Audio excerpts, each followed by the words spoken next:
న్యాయానికి విరోధంగా ఉండొద్దు, అన్యాయంగా ఉండొద్దు. జాగ్రత్త. రాయి నీ మీద పడిందంటే నలిపివేయబడతావు. నువ్వు వెళ్ళి రాయి మీద పడిన మునుకొనలకు ఎదురు తన్నుతున్నావు. సౌలు, ఎవరు ప్రభువా నువ్వు అని అడుగుతాడు. నువ్వు హింసిస్తున్నటువంటి క్రీస్తునే. ఎవరిని హింసిస్తున్నావు నువ్వు? నా ప్రజల్ని హింసిస్తున్నావు. నన్ను నమ్ముకున్న వాడిని హింస పెడతా ఉన్నావు, బాధ పెడతా ఉన్నావు. బాధ పెడతా ఉన్నావా?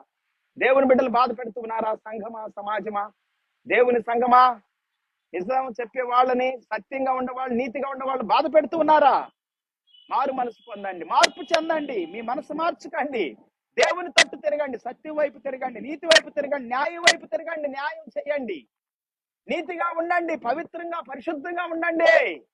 యేసు క్రీస్తు ప్రభువు మనలను కట్టువాడై ఉన్నాడు. సజీవమైన రాళ్ల వల్ల ఆ బండ మీద కట్టబడుతున్నాం. యేసు ప్రభు మీద కట్టబడాలి సంఘము.